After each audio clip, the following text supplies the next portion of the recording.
Okay, switchboard shenanigans.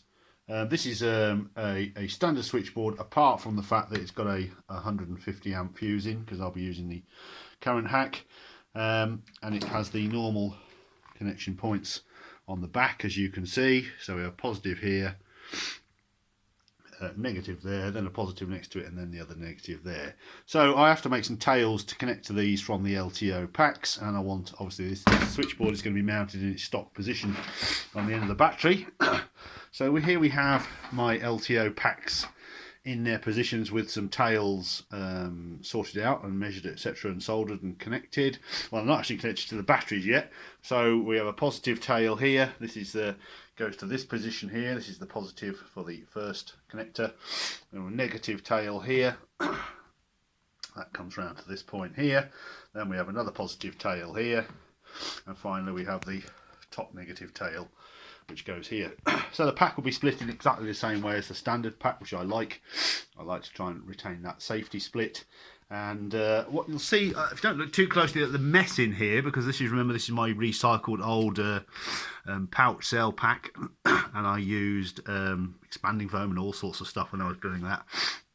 So what you can see I've done here is I've approximately positioned the connectors where they need to be, and I've also inserted a 6mm bolt from the other side. And to keep the bolt in position when you put the switchboard on, I've just put some foam behind it, and this just keeps the nuts in position when you put the switchboard on. And then once you've got the switchboard on, you can just obviously put your screwdriver, your driver through and connect it. But you obviously need to hold the back, and what I have, if I can find it, is I have a long spanner, and I also have two slots in the top here. These were from the pouch cell case, so you can basically drop the spanner down here, fix through here, put it onto the back of the turn it right around, put it onto the back of the nut there, and then you can support it while you do it up. And the same here. Obviously now this is insulated, but we don't need it insulated as long as we don't obviously do it once the tails are connected to the pack. So I'll put the switchboard on, bolt those up, and then that part will be done. Then tomorrow my plan is to look at the temperature sensors and then drill the holes for the mountings. I've marked the mounting points on the board, 1, 2, 3, 4, 5, 6, 8 per side. That's quite a lot, you probably don't need all that. And I've got some threaded rod to make some pop-up, well, some stand-up supports, which these will just drop onto.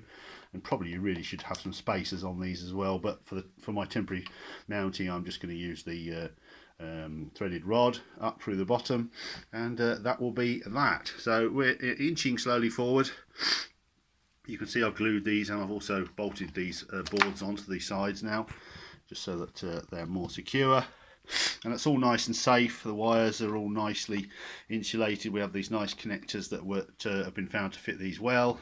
So all these are just the right length to go onto the connectors in this position. So that's all nice and secure and nicely insulated. So I'm just going to put the switchboard on now.